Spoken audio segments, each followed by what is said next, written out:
ಗಂಧಾನ ತೇದು ತೇದು ಚಂದಾನ ಎರಕ ಹೊಯ್ದು ಹೆಣ್ಣಾದಳು ಅವಳು ಇವಳೇನಾ ಧೈರ್ಯನ ಅಳೆದು ಸುರಿದು ವಿದ್ಯುತ್ತು ಆರಡಿ ನೀದು ಗಂಡಾದನು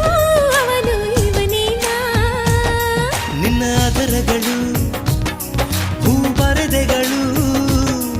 ಇವು ತರಲೆಗಳು ಬಿಡು ಕವಿತೆಗಳು ನಿನಗಾಗಿಯೇ ಉಸಿರಿನ ಪರ್ವತ